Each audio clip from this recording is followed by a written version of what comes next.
Kamusta mga kasari-sarites ko dyan?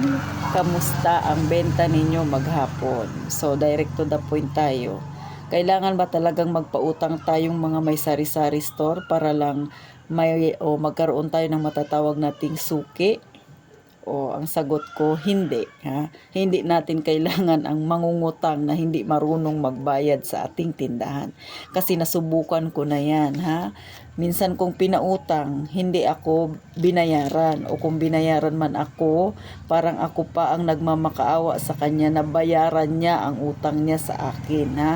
Ang ginagawa niya, daan-daanan niya lang ako dito, tapos sa kabila siyang tindahan bibili. Tapos pag kulang ang pera niya sa akin siya bibili, o di ba? So hindi natin kailangan yung ganun na. Tsaka wag nating isipin na siya lang yung customer. Marami pa diyang customer na mabubuti, tsaka maayos magbili, magbayad. O pero ako, dahil nadadala ako sa mga ganyan, hindi na ako nagpapautang ha. Kasi mahirap magpautang, pati yung iyong puhunan dala-dala nila, maganda lang sa umpisa, pagdating ng kalagitnaan o katapusan hindi na nagbabayad, hindi na nagpapakita. Ako, nilagay ko sa isip ko na hindi lang sila ang customer ko. Marami pa diyang tao na bibili sa akin. Kasi pagka ganyan na pautangin mo tapos may record na nga siya, 'di ba? Parang tinutolerate natin yung ganung ugali. So tayo rin ang mahihirapan mga kasari-sarites. So kung alam niyo na ang ugali ng tao ay ganun, di marunong magbayad, huwag niyo nang pautangin. Ako sa totoo lang, minsan yung pagsisinungaling, hindi naman sa lahat ng pagkakataon, pero nakakatulong siya para hindi ako makapanakit ng damdamin ng iba. Paano ko nasabi ha?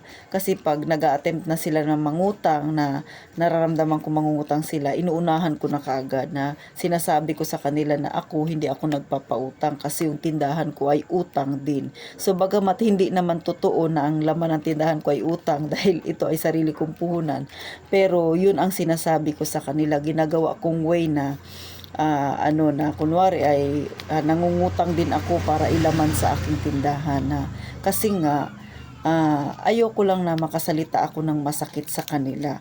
Kung malaman nila na nagsisinungaling ako, hindi ko na kailangan magpaliwanag pa.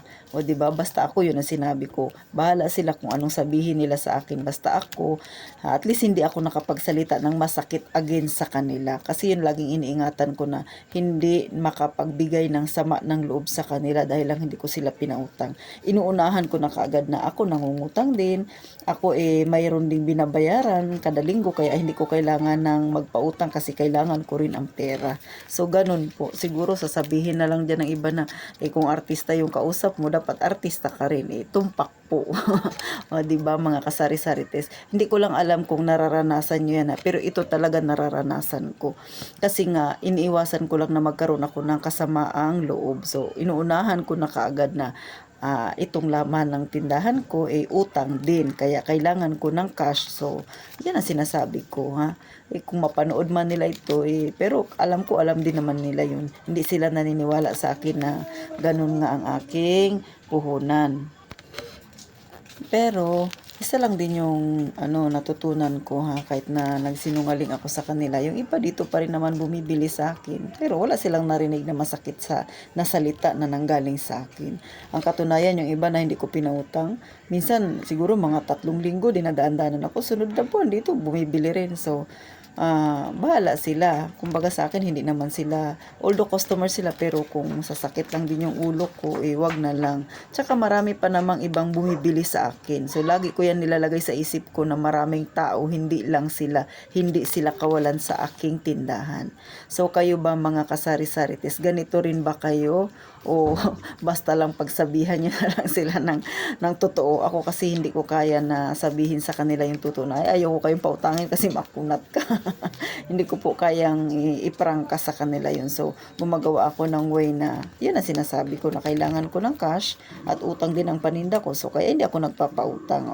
Ang sa akin kasi di baling sila yung magsalita ng masakit sa akin, kaya kong itik yun. Pero kung ako yung magsasalita ng masakit sa kanila, ayoko. Hanggat maaari ayoko magkaroon ng kaaway. So ganun po ang aking ugali ha. Hindi ko talaga ugali ang mang-away ng customer as long as hindi naman ako masaktan, ha? Walang pisikalan. Okay lang magchismis sila dyan. Hindi ko yun pinapansin, ha? So, kayo ganun din ba, mga kasari-sarites? So, sana, may napulot kayong kaunting idea, ha? O, baka yung iba ginagawa na sa inyo. O baka naman yung iba, alam na rin ito. Pero at least, nakakatulong ito para ma-motivate tayo, ha?